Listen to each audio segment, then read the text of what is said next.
kemurahan Tuhan, Tuhan masih beri kesempatan kami untuk menikmati hidup sampai detik ini karena kemurahan Tuhan. Terlebih Tuhan boleh kumpulkan kami bersama untuk kami berbuat bakti kepadamu ya Bapa. Ampuni dosa kesalahan kami, layakkan kami pagi hari ini untuk kami boleh masuk di dalam tata kudus-Mu ya Tuhan. Kami mohon kemurahan-Mu buat hamba-hamba yang melayani. Roh Kudus urapi hamba-hamba-Mu. Tuhan pakai hamba-hamba-Mu menjadi saluran berkat bagi kami jemaat yang hadir pada pagi hari ini. Terima kasih Tuhan, mohon Roh Kudus pimpin ibadah ini dari awal hingga jumpa tamatnya. Kami percaya Engkau ada di tengah-tengah kami. Ada kuasa kegelapan yang mengganggu. Di dalam nama Tuhan Yesus, setanku keluar. Darah Yesus hancurkan pekerjaan setan. Terima kasih Tuhan, kami boleh ada kebebasan yang sungguh untuk kami boleh mengagungkan nama Tuhan. Terpuji-puji nama-Mu kekal selamanya. Di dalam nama Tuhan Yesus Kristus, kami mau mulai ibadah pagi hari ini. Haleluya. Amin. Dia tidak mati terus, tapi dia bangkit dari antara kematian. Dia hidup selama-lamanya. Kegirangan sukacita, pengharapan ada di dalam kehidupannya. Dan kita orang yang percaya Yesus, jangan lagi takut, ada harapan untuk hari esok. Kita syukuri setiap hidup kita Bapak Ibu. Apapun yang terjadi saat ini, disyukuri wae. Monggo tak syukuri uripku.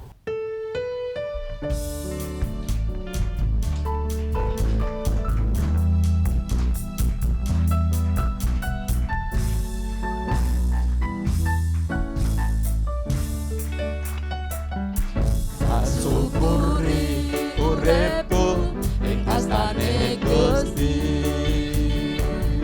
Ayem seneng yen terus padha ngabekti. Gusti Yesus tansah paring panglipuran. Ayem tentrem sakabehing panguripan.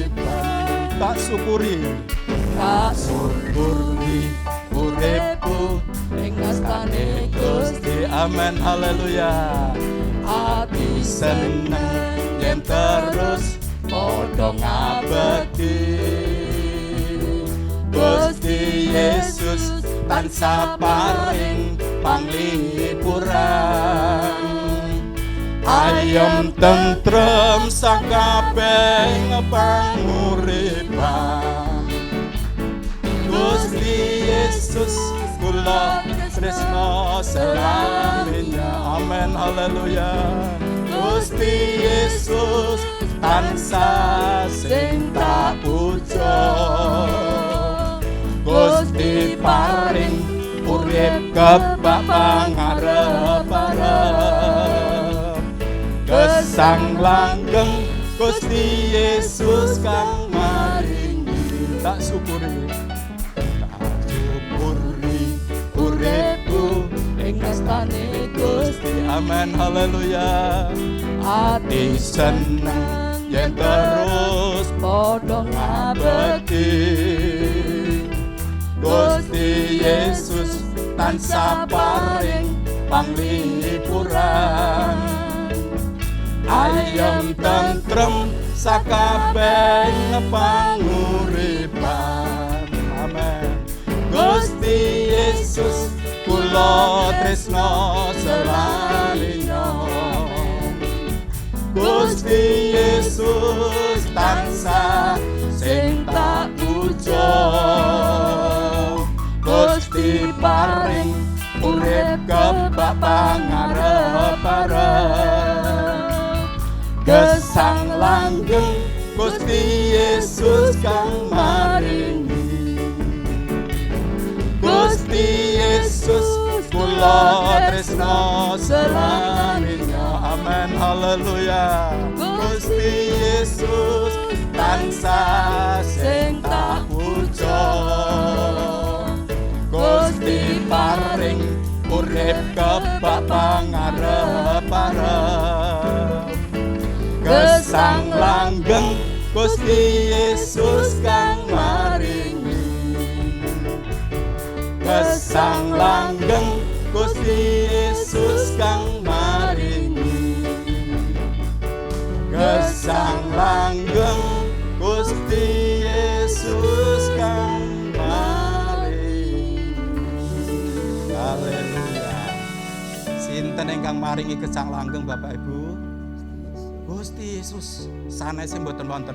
Namung Gusti Yesus ingkang maringi gesang langgeng dumateng kula lan Bapak Ibu sedaya.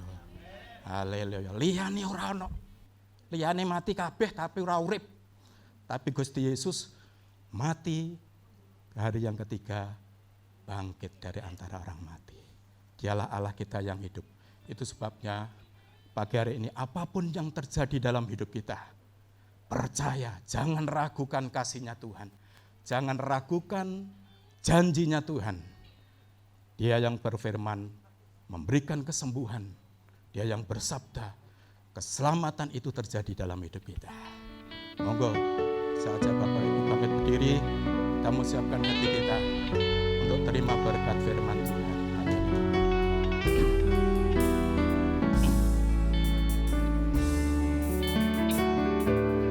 Apapun yang terjadi dalam hidupku ini, tak pernah ku ragukan kasih-Mu Tuhan. Buat gunung yang tinggi dalam lembah yang curam, tak pernah ku ragukan kasih-Mu Tuhan. Kau berfirman dan sembuhkanku, Kau bersabda dan selamatkanku. Tiada yang mustahil bagiku. Yesus, ku percaya padamu. Katakan apapun yang terjadi, apapun yang terjadi dalam hidupku ini, tak pernah ku ragukan kasih-Mu Tuhan. Lewat gunung yang tinggi, dalam lembah yang curam, tak pernah ku ragukan janji-Mu Tuhan. Oh, Kau berfirman, amin, haleluya. Amin, haleluya. Kau bersabda dan selamatkanku. Tiada yang mustahil bagimu. Yesus, ku percaya padamu. Kau berfirman dan sembuhkanku. Kau bersabda glory dan selamatkanku. Tiada yang mustahil bagimu. Yesus, ku percaya padamu. Yesus, ku percaya padamu. Yesus, ku percaya padamu. Terima kasih Bapa di surga buat kesempatan yang masih kami dapatkan untuk beribadah. Sekalipun cuaca sedikit kurang baik, tapi Tuhan sudah memberi cuaca yang terang memungkinkan kami berkumpul di tempat ini untuk memuji dan menyembah Tuhan. Kami yakini Tuhan yang hadir di sini sudah menerima korban pujian yang kami persembahkan dari hati kami menjadi korban yang menyukakan hati-Mu. Saatnya tiba untuk kami belajar kebenaran firman-Mu. Urapi hamba-Mu, taruh kehendak-Mu untuk disampaikan, supaya baik yang menyampaikan maupun yang mendengar sama-sama diberkati lewat kebenaran firman Tuhan.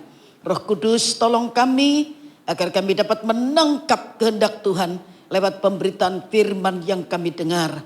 Dan dalam nama yang menjadi junjungan hidup kami, yaitu nama Tuhan Yesus Kristus, kami sudah berdoa, sama-sama berkata amin. Ya, silakan duduk Bapak Ibu Saudara sekalian. Shalom. Puji Tuhan, selamat pagi. Tuhan memberkati kesetiaan Bapak Ibu Saudara sekalian untuk beribadah kepada Tuhan. Ya, menjadi ujian untuk kita ya. Hujan ya. Tetap berangkat atau di rumah saja ya. Saudara sudah menang, puji Tuhan. Nah, pagi ini kita akan sama-sama belajar sebuah kebenaran yang saya beri tema terus berbuah. Mazmur pasal 92 ayat 13 sampai ayat yang ke-15. Mazmur pasal 92 ayat 13 sampai ayat yang ke-15. Saya membaca untuk Bapak Ibu Saudara sekalian. Mereka yang ditanam di bait Tuhan akan bertunas di pelataran Allah kita. Pada masa tua pun mereka masih berbuah, menjadi gemuk dan segar untuk memberitakan bahwa Tuhan itu benar, bahwa Ia gunung batuku dan tidak ada kecurangan padanya.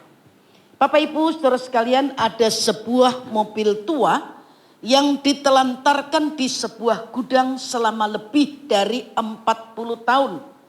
Tetapi tiba-tiba menjadi perhatian masyarakat Jepang. Meskipun beberapa bagian dari mobil Ferrari ini rusak dan tidak terurus, tetapi mesin utamanya masih dalam kondisi prima. Mobil ini keluar dari pabrik di Italia tahun 69. Kemudian dikirim ke Jepang tahun 71. Yang menjadikan istimewa adalah bodi dari mobil ini yang terbuat dari aluminium. Nah, karena hanya ada satu di dunia, maka para kolektor pun berebut memburunya. Ya. Memang benar Bapak Ibu Saudara sekalian bahwa mobil Ferrari ini sudah tua. Tetapi harganya tidak kalah dengan yang muda tahunnya. Makin tua, makin langka dan tentu saja makin mahal. Orang yang masa mudanya ditanam di bait Tuhan akan bertunas, kata firman Tuhan, seperti pohon korma. Akan tumbuh subur seperti pohon aras di Libanon. Nah, orang muda yang tidak ditanam itu bisa meninggalkan Tuhan. Saya nyusun ini sedikit, kemudian doa ya. Tengah malam saya diingatkan Tuhan, oh kalau tidak ditanam di bait Tuhan waktu muda, itu bisa seperti orang muda yang kaya yang berlari-lari mengejar Tuhan. Lalu dia berkata, guru yang baik, apa yang harus aku lakukan untuk memperoleh hidup yang kekal? Tuhan menjawab, engkau tentu mengerti segala perintah ini. Jangan membunuh, jangan bersinah, jangan mencuri, jangan mengucapkan saksi dusta, jangan mengurangi hak orang, hormati ayahmu dan ibumu. Ya. Lalu orang muda ini menjawab, guru, semuanya itu telah kuturuti dari sejak masa mudaku. Terjemahan lama dikatakan dari sejak kecil. Waduh, hebat loh ya. Kalau saya merenungkan jawaban orang muda yang kaya ini, ditulis di ayat yang lain pemimpin ya. Itu hebat ya. Jangan membunuh, bersinah, mencuri, mengucapkan saksi dusta, jangan mengurangi hak orang atau merugikan orang. Hormati ayahmu dan ibumu. Kalau ini semua sudah bisa dilakukan, itu hebat, itu luar biasa menurut saya. Sebab tidak gampang loh ya, tidak mudah. Jangan membunuh. Memang mungkin kita tidak pernah bunuh orang pakai pisau, pakai pistol, pakai pedang ya. Tapi 1 Yohanes 3 ayat 15 berkata, Kalau kita benci sesama manusia, itu kita sudah menjadi pembunuh misterius. Ya, tidak bunuh dengan pedang, tidak dengan senjata. Benci orang, itu sudah sama dengan pembunuh. Jangan bersinah. Mungkin kita tidak bersinah dengan suami dan istri orang, tapi bersinah dengan ilah yang lain. Ya, satu hari saya pergi besuk ke rumah orang. Ketika saya mau masuk pintu, ya, saya lihat, maaf ya, ada kantongan merah di luar gitu ya. Ya. Terus masuk ke ruangan lagi, ada salib, ya, pernik-perniknya orang Kristen, salib, ya. Masuk ke dalam lagi, ada yang lain lagi. Lalu saya ini bingung, terus saya tanya, "Ndak, rumahmu kok aneh-aneh macam-macam ya? Di depan kantongan merah, di tengah salib, di belakang lain lagi. Apa? Oh kok banyak sekali," saya bilang gitu. "Iyalah, gak apa-apa. Nih aku butuh mana sing cepet ya itu sudah," katanya gitu. Loh, lah repot kalau gini saudara ya. Entah kantongan merah, entah salib, entah yang lain lagi di belakang. Pokoknya nih aku butuh mana sing paling cepet ya wis itu sudah. Oh jadi kamu ndak Kristen sungguhan ya. Kristen-Kristenan, saya bilang gitu. Ya ojo ngomong gitu lah. Lu lah bukti ini campur baur gitu. Campur-campur kayak tahu campur, saya bilang begitu ya. Bersinah. Kemudian jangan mencuri. Ya mungkin kita tidak curi miliknya orang ya. Saya kadang-kadang itu bernostalgia ya.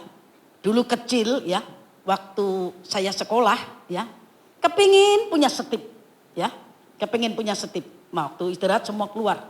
Saya lihat di sebelah saya ini setip PCAP erek gitu ya. Tak pegang gini, tak bau-bau wangine, baune gitu ya. Mau tak curi, takut Tuhan ya. Sebab saya dari kecil sudah ikut Tuhan sekolah minggu ya. Tak ambil gini ya, tak balik lagi, tak ambil lagi, tak balik lagi gitu ya. Kudu mencuri ya, kudu mencuri. Nah mungkin kita memang tidak nyuri barangnya orang.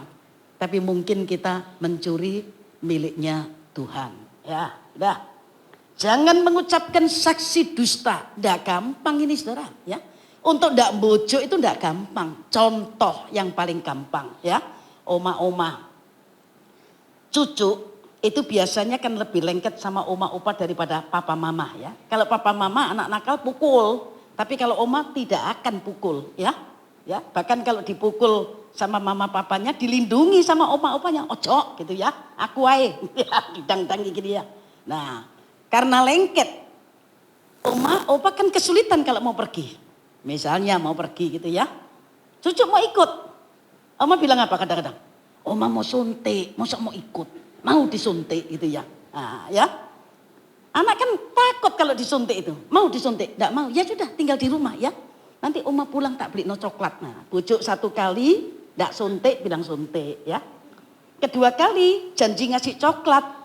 Pulang enggak bawa coklat ya. Nah, sudah bohong 2 kali kan ya. Tidak mudah mengucapkan saksi dusta ya. Kemudian jangan mengurangi hak orang. Jangan merugikan orang ya. Injil Matius berkata kalau kamu ingin diperlakukan baik, ya perlakukan orang lain dengan baik juga ya. Saudara belajar dalam hidup ini jangan merugikan orang. Tidak membebani orang tapi memberkati orang. Itu bagus ya, berusaha. Memang tidak ada yang sempurna tapi berusaha. Ya, jadi jangan mengurangi hak orang, dengan kata lain jangan merugikan orang.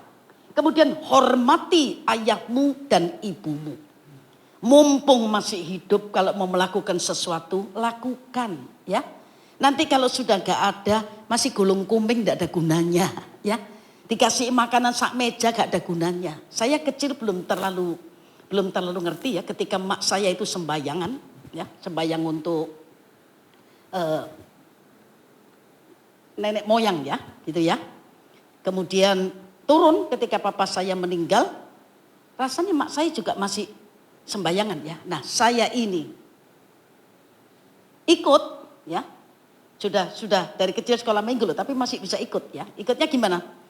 Saya ini waktu papa saya masih hidup, kepingin nyenangkan, senangnya itu makan anggur hijau itu loh ya. 1 on 300 rupiah.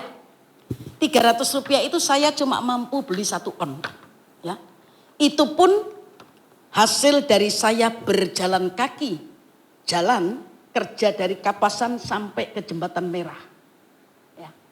Untuk beli kapsul sesek itu juga Daripada naik bemo Rp125, saya jalan kaki tiap sore. Ya itu tak kumpulkan gitu ya. Lalu ketika mak saya sembayangan, saya beli anggur 1 on, tak taruh di meja. Ya, di meja sembayangan itu loh ya. Lalu tak lihat terus nanti setelah itu mak saya ngelempar uang itu ya. Oh sudah apa belum gitu ya. Saya nggak begitu paham gitu ya. Terus kemudian ada kopi juga ya. Kopi itu kan awalnya kalau masih mendidih ya kan penuh di gelas gitu ya. Lama-lama tak lihat, loh kok ya kurang ya, apa diombe ya gitu ya. Saya belum ngerti ya, apa diminum, oh nek gitu diminum temenan ya. Tapi anggurku kok gak kalong gitu ya. Nah sekarang saya baru ngerti.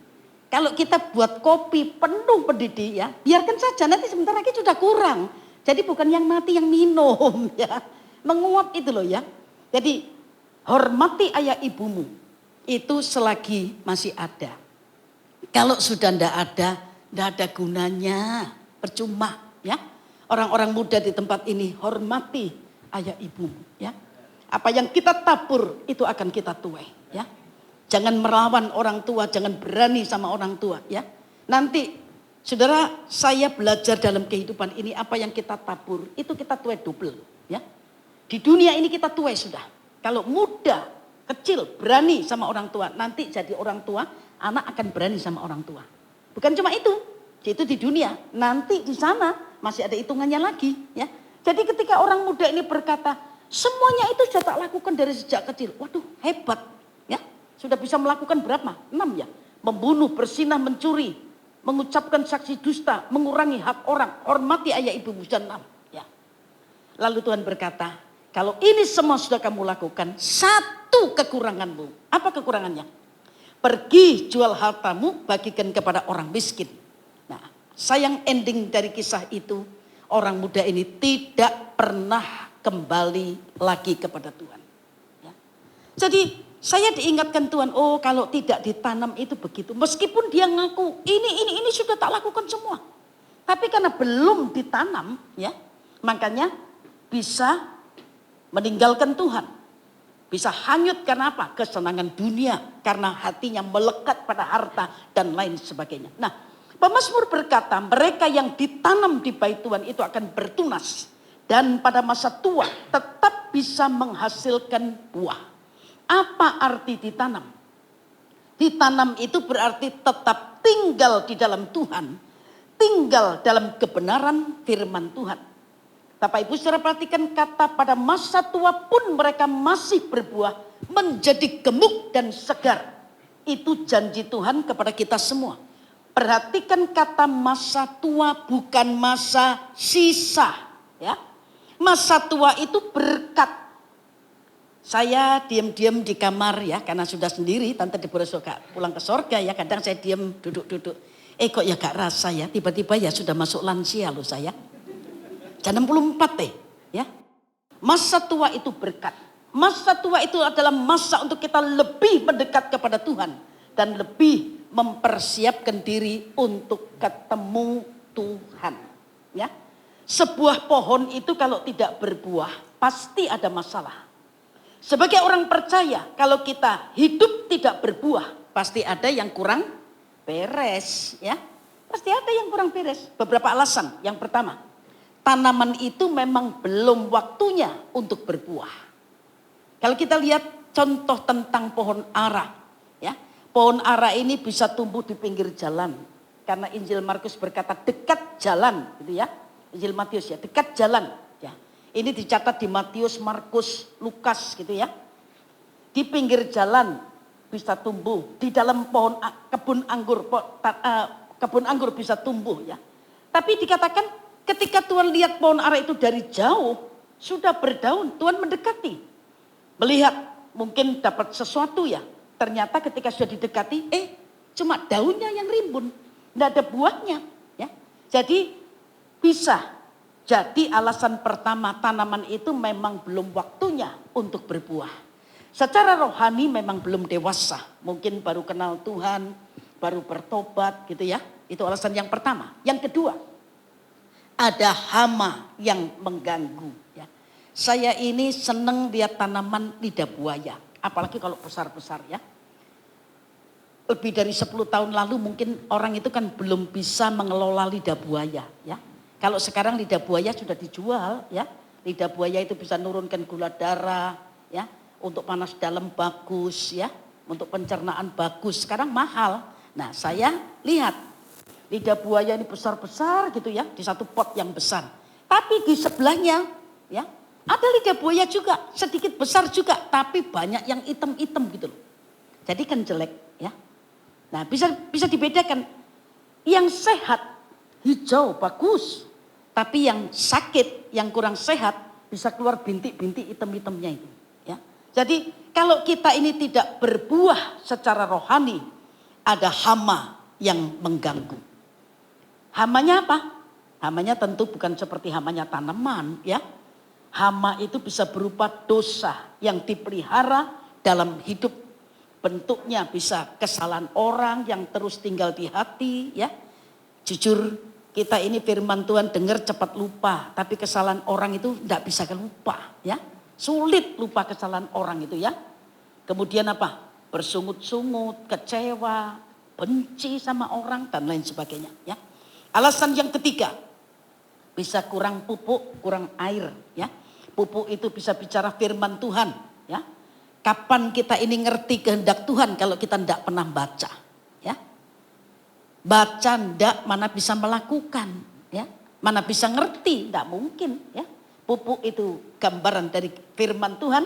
Kemudian air itu bisa bicara karya Roh Kudus dalam hidup kita ya. Saya setiap hari berdoa minta Roh Kudus menuntun. Setiap subuh itu menjadi ucapan doa saya. Tambah kepekaan saya. Tambah ketajaman roh saya. Sebab umurnya tambah. Jangan makin berkurang segalanya ya. Pemazmur melihat masa tua itu adalah masa istimewa.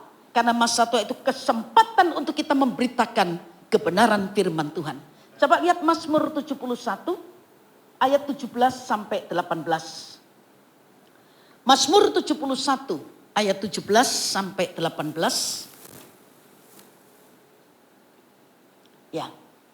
Ya Allah, Engkau telah mengajar aku sejak kecilku dan sampai sekarang aku memberitakan perbuatanmu yang ajaib. Ya. Juga sampai masa tuaku dan putih rambutku ya Allah, janganlah meninggalkan aku supaya aku memberitakan kuasamu kepada angkatan ini, keperkasaanmu kepada semua orang yang akan datang. Ya. Jadi saya berkata, dari ayat ini, masa tua itu adalah masa yang istimewa. Karena masa tua itu kesempatan untuk memberitakan kebenaran firman Tuhan lewat pengalaman hidup kita secara pribadi dengan Tuhan. Kristen itu bukan sekedar agama, tapi Kristen adalah pengalaman pribadi hidup bersama dengan Tuhan, berjalan bersama dengan Tuhan. Ya. Jadi kalau mobil Ferrari makin tua makin berharga, kita makin tua makin berkarya bagi Tuhan. Menjadi tua itu pasti, tetapi pastikan bahwa ketika kita menjadi tua, kita makin berguna bagi kerajaan sorga. Kita makin jadi saksi kemuliaan nama Tuhan ya. Makin tambah umurnya, makin tambah kuat imannya, makin tambah kesetiaannya, makin tambah ketaatannya. Semuanya bertambah. Beberapa kali saya berkata ya, ketika umur kita bertambah, angkanya bertambah ya. Menjadi kebanggaan kalau orang itu sampai bisa usia lanjut. Tapi mari kita sadari juga dengan bertambahnya usia kita, kesempatan hidup kita semakin sedikit. Kesempatan kita jadi berkat makin sedikit. Sebab itu waktu yang masih ada, yang masih dipercayakan oleh Tuhan, mari isi hidup ini dengan hal-hal yang bernilai kekal. Memang Bapak Ibu Saudara sekalian, tidak bisa dipungkiri ya, apa yang dikatakan Paulus. Sebab kami tidak tawar hati, meskipun manusia lahiriah kami semakin merosot, tapi biar manusia batiniah kami diperbaharui dari sehari ke sehari. Pepatah Tiongkok berkata, jahe gitu ya. Jahe itu makin tua makin pedes. Kita sering dengar orang berkata, tua-tua keladi makin tua makin menjadi. Jadi apa? Jangan jadi yang tidak baik ya, jadi contoh ya. Makin beriman, makin setia, makin giat, makin mengasihi Tuhan dan sebagainya ya. Makin gitu ya. Waktu dapat mengubah kulit atau fisik kita menjadi tua. Tetapi semangat yang patahlah yang akan mengubah jiwa menjadi tua ya. Beberapa orang berkata, saya memang tua tapi jiwanya masih muda gitu. Nah kalau yang muda jiwanya tua kan kebalik ya. Nah ya, saya salut ya, lihat beberapa dari saudara-saudara di tempat ini pagi ibadah di pusat ya. Jam 6, jam 7 selesai, jam 9 sudah ada di sini. Ada yang ibadah hari Minggu, Senin masih datang lagi ya. Saya bilang sama Pak Stiono sama Pak Paulus, sudah gak usah dibatasi, mari biarno yang datang Minggu datang Senin lagi, yang Senin datang Minggu lagi gitu ya apa. Oh nanti nek banyak yang datang gak cukup ya apa katanya gitu. Ya kita masih memperhatikan prokes ya, masih memperhatikan itu ya. Jadi tua atau muda itu tidak ditentukan berapa usia kita, tetapi apakah kita masih tetap berbuah, tetap berkarya, karena tidak ada yang menghambat karya kita di usia yang terus bertambah sekalipun. Ya. Beberapa hari yang lalu ada seorang ibu WA saya, dia ngomong begini, ini nasi ikan tuna dijual 10.000, yang buat oma umur 83 tahun, ya. Saya ini mikir gini, sakno ya, umur 83 masih bikin nasi ikan tuna. Sendirian di rumah, tak baca terus, dalam hati saya tambah ngeres gitu ya, sendirian. Tapi lanjutnya ngomong begini, 3 anak perempuan tinggal di Amerika, berarti bukan orang miskin loh. Oma ini mengisi hidupnya dengan hal-hal yang bernilai kekal, tidak malas ya, 83 loh. Jadi 83 masih berusaha ngisi hidup dengan hal-hal yang bernilai kekal. Itu luar biasa ya. Jadi saya sungguh salut lihat kesetiaan Bapak Ibu Saudara sekalian ya. Sudah datang ke pusat ibadah. Mohon maaf ya. Nek orang rodok males ya. Lapis nang gereja habis cukup bisa naik ya, apa balik-balik gitu ya. Nah ya. Satu kali saya merasa puas. Tapi orang yang mengasihi Tuhan belum puas satu kali ibadah, belum ya. Masih mau ibadah lagi. Sudah datang Minggu, masih mau datang lagi Senin, itu luar biasa. Nah ini yang perlu diteladani ya. Nah saya akan memberikan 3 contoh dalam Alkitab. Ya. Yang pertama Barsilai. Ya. Arti nama Barsilai itu kuat. Arti nama Barsilai itu besi. Ya. Apa yang dilakukan Barsilai di usia 80 tahun. Ketika Daud dan tentaranya melarikan diri ya, dari Yerusalem menghindari Absalom. Dari Yerusalem Daud itu naik ke Bukit Zaitun, ke tempat orang menyembah. Saya senang baca ayat ini ya. Ketika anaknya memberontak, Daud itu tidak melawan. Loh kalau Daud mau melawan ya gampang saja, wong Absalom itu anaknya kok. Tinggal perintah tangkap, bunuh, beres sudah. Tapi Daud tidak lari minta pertolongan manusia. Daud lari ya ke Bukit Zaitun, ke tempat orang menyembah. Dari Bukit Zaitun, Daud sampai ke daerah Bahurim. Di sana Daud dikutuki oleh Simei dan akhirnya tiba di Yordan, bersiap menyeberang ke Mahanaim. Ya. Sampai di Mahanaim, Barsilai ini bisa melihat kebutuhan Daud dan orang-orangnya yang sudah lelah, yang sudah haus, yang sudah lapar di padang gurun. Saya dapat menangkap sesuatu dari kisah Barsilai ini. Ketika Barsilai yang sudah umur 80 tahun ini lihat orang yang lapar, lelah, haus. Barsilai tidak cuma lihat, oh sakno ya di padang gurun sampai seperti itu, tidak. Tetapi Barsilai ini menggunakan kekayaannya untuk melayani Daud dan orang-orangnya. Bukan cuma hartanya. Tapi kita melihat kalau kita bicara tentang kaya, Bapak Ibu Saudara sekalian semua yang ada di sini sekarang ini, sehat itu sudah kaya. Ya, sudah kaya. Apa artinya uang banyak tapi opname di rumah ya? Jadi meskipun uang kita ini tidak limpah-limpah, tapi kalau kita sehat ya, itu sudah kaya. Makan apa saja nikmat. Nggak usah tunggu ayam goreng, tempe penyet pun nikmat. Tapi kalau sakit, masih ayam goreng, tak rasa ayam goreng gitu ya. Nah, jadi sehat, kaya, sehat itu sudah kaya. Nah, pertanyaannya, apakah kita bisa melakukan seperti Barzilai? Ketika kita melihat orang yang lapar secara rohani di luar sana, lelah secara rohani di luar sana, haus secara rohani di luar sana, apa? Hidup ini berharga loh Bapak Ibu Saudara sekalian. Orang yang mengerti hidup ini berharga. Firman Tuhan berkata, engkau berharga di mataku. Coba lihat ya. Lihat saja dari hari yang kecil. Mohon maaf ya, contoh ya. Kalau mata kita ini ada gangguan, katarak. Operasi satu berapa? Satu mata loh ya. Belum mata yang lain ya. Gigi ini kalau sudah mulai bermasalah, giginya tanggal, putus ya. Makanya berharga lah. Itu kan gigi semuanya berapa harganya. Nggak ngelawan yang orisinil, yang buatan Tuhan. Nggak ngelawan ya. Saya dipasang gigi palsu kanan kiri. Tak pakai makan. Gak enak yang sini ya. Kalau yang sudah pernah pakai gigi palsu bisa tahu rasanya ya. Dibuat ngunyah ini sakit. Ya gak enak. Belum nanti habis makan harus buka giginya. Karena makanannya nyelip di bawahnya itu semua. Berharga hidup ini. Jangan disia-siakan ya. Selama Tuhan memberi kita perpanjangan umur, mari menjadi seperti Barzilai yang bisa melihat kebutuhan orang lain dan bukan cuma lihat, tapi juga melakukan sesuatu untuk kemuliaan nama Tuhan. Barzilai ini kita lihat, setelah bisa melakukan sesuatu, tidak merasa berjasa, tidak ya.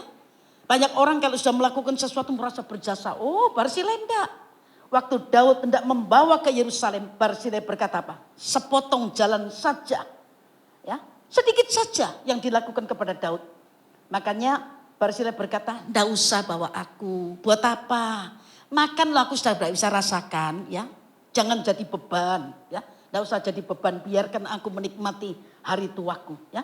Kita berusaha, sekali lagi hidup ini tidak membebani orang lain, tapi menjadi berkat atau memberkati orang lain. Yang kedua kita lihat yang namanya Kaleb. Ya. Arti nama Kaleb ini banyak. Gagah berani ya. Tidak sabar bergerak dengan kecepatan dan kekuatan yang besar. Yang paling akhir gak enak. Sebab arti nama Kaleb itu anjing. Apa yang bisa kita ambil dari Kaleb? Kaleb ini orang yang kuat. Kaleb ini orang yang mengakui pemeliharaan Tuhan dalam hidupnya dan memegang janji Tuhan. Di usia 85 tahun Kaleb masih berkata, berikan kepadaku pegunungan itu. Ya. Kenapa Kaleb minta pegunungan? Pegunungan menyadari pentingnya tanah warisan atau milik pusaka yang akan diwariskan turun-temurun. Bagian yang diminta Kaleb itu daerah pegunungan. Zaman dulu ya, daerah pegunungan itu paling disukai. Karena tempatnya lebih tinggi, lebih terlindung dari serangan musuh. Dan bisa melihat ketika musuh itu mau menyerang. Lebih dulu tahu ya. Nah, itu sebabnya Kaleb berusaha meminta apa yang sudah dijanjikan kepadanya. Sekalipun ada tantangan yang harus dihadapi. Apa tantangannya? Ada orang enak dengan kota-kotanya yang besar. Orang enak itu keturunan raksasa. Ya. Yang terakhir, yang ketiga, Hana. Nama Hana itu artinya kemurahan hati atau anugerah. Ya. Hana ini seorang janda. Sudah lanjut umurnya. Dikatakan sesudah kawin ia hidup 7 tahun lamanya bersama suaminya.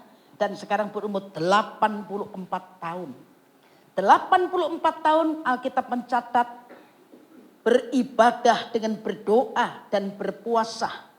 Tiap hari datang ke rumah ibadah tidak untuk meminta untuk dirinya sendiri. Tetapi dia berkata, Alkitab berkata, berbicara tentang anak, tentang Yesus kepada semua orang yang menantikan kedatangan Tuhan, kelepasan untuk Yerusalem. Jadi mari berusaha Bapak Ibu Saudara sekalian, hidup ini terus menghasilkan buah. Ya. Tapi kalau kita bicara buah, apa itu buah? Buah itu hasil. Seperti Ibu An punya pohon mangga di sini, ada buahnya kan? Itu hasilnya. Ya. Tanam sesuatu kalau tidak ada bunganya, tidak ada buahnya ya tidak ada hasilnya. Jadi buah itu hasil. Ada buah yang manis, ada buah yang pahit, ada buah yang asam, ada buah yang busuk. Ya, yang dinantikan Tuhan dan dinantikan orang-orang di sekitar hidup kita adalah buah yang manis. Karena buah yang asam hanya orang yang hamil muda yang cari.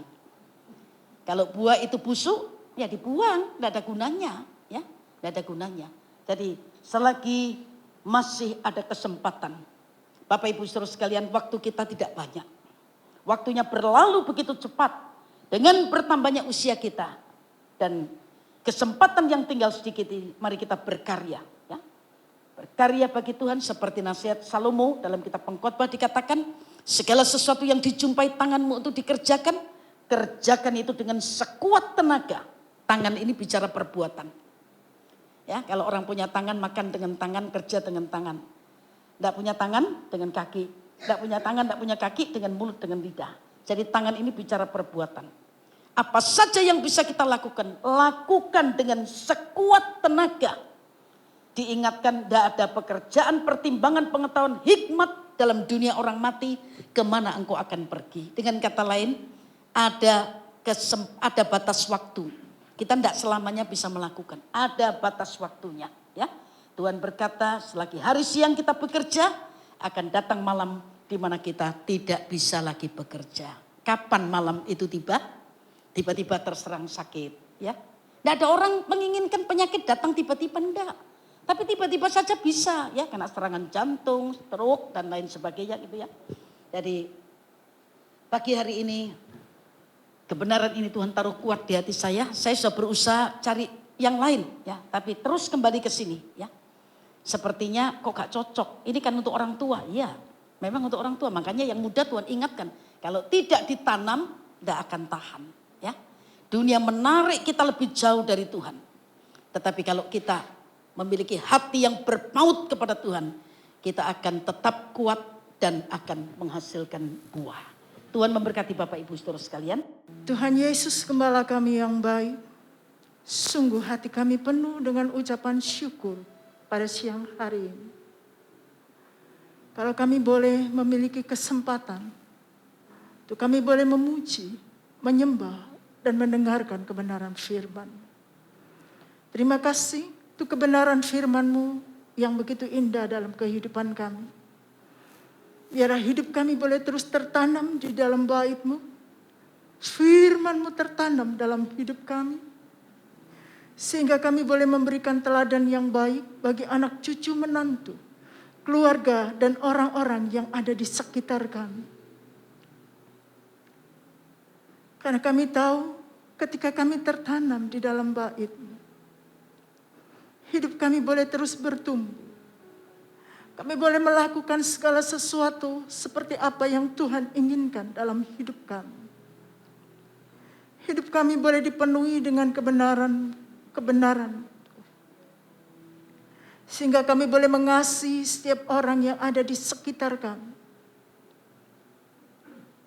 Dan kami bukan saja menjadi pendengar akan firman, tapi kami boleh menjadi pelaku akan firman. Hidup kami boleh berbuah dan berbuah lebat, berbuah yang manis, sehingga buah kami boleh menjadi berkat bagi setiap orang yang ada di sekeliling kami. Mari pakai setiap kehidupan kami untuk menjadi indah di pemandangan-Mu, untuk menyenangkan hati-Mu. Terima kasih Tuhan. Terima kasih. Terima kasih firman-Mu terus mengingatkan hidup kami. Firman-Mu terus membimbing dalam kehidupan kami. Kami percaya Engkau mengasihi kami, sehingga hidup kami boleh benar-benar seturut dengan kehendak. Terima kasih Bapa. Jadikan kami alat-alat-Mu yang menyenangkan hati-Mu. Tuhan memberkati setiap kami yang hadir. Memberkati setiap hamba-hamba-Mu yang melayani. Dan memberkati Ibu Gembala yang sudah menaburkan benih firman-Mu yang menjadi berkat bagi setiap kami. Mari Tuhan terus urapi. Tuhan memberikan hikmat. Sehingga setiap benih-benih firman-Mu yang ditaburkan boleh menjadikan berkat, mengenyangkan dan membawa setiap orang untuk hidup di dalam kebenaran-Mu. Terima kasih Tuhan, terima kasih. Dalam nama Tuhan Yesus Kristus, kami sudah berdoa dan mengucap syukur. Kami boleh menikmati kehadiran Tuhan Kami boleh menikmati jamahan Tuhan.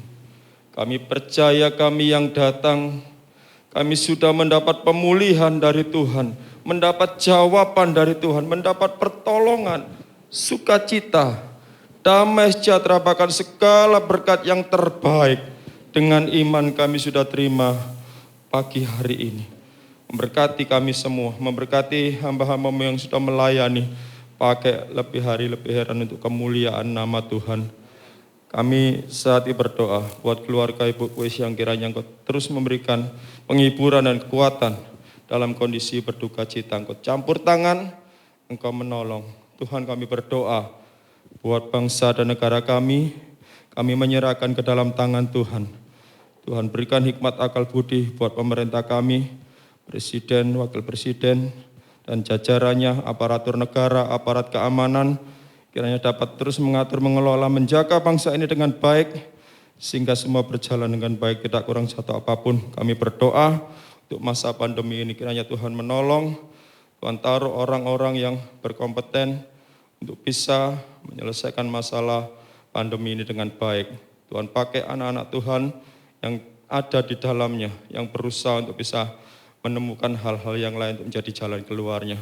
Terima kasih Tuhan, berkati kota kami. Kami rindu supaya kami tetap bisa bebas beribadah, memuliakan nama Tuhan. Bahkan boleh menjangkau banyak jiwa. Mereka yang belum percaya kepada Tuhan, mereka boleh menjadi percaya kepada Tuhan. Terima kasih Tuhan. Kami mengucap syukur. Selesai pada ini kami akan kembali ke tempat kami masing-masing. Tuhan menyertai perjalanan kami, jauh dekat berjalan kaki berkendaraan kami, dilindungi oleh Tuhan. Kami pulang dengan selamat, dengan sukacita, dan damai sejahtera yang datang dari Tuhan. Itu sebabnya, mari kita pulang, buka hati kita angkat tangan kita untuk terima berkat Tuhan. Tuhan memberkati engkau dan melindungi engkau. Tuhan menyinari engkau dengan wajahnya dan memberi engkau kasih karunia. Tuhan menghadapkan wajahnya kepadamu dan memberi engkau damai sejahtera. Pulang dan terimalah semua berkat yang terbaik ini di dalam nama Bapa, Putra, dan Roh Kudus, yaitu di dalam nama Tuhan Yesus Kristus. Semua yang diberkati sama-sama katakan amin. Selamat pulang, Tuhan memberkati. Sampai berjumpa pada ibadah berikutnya.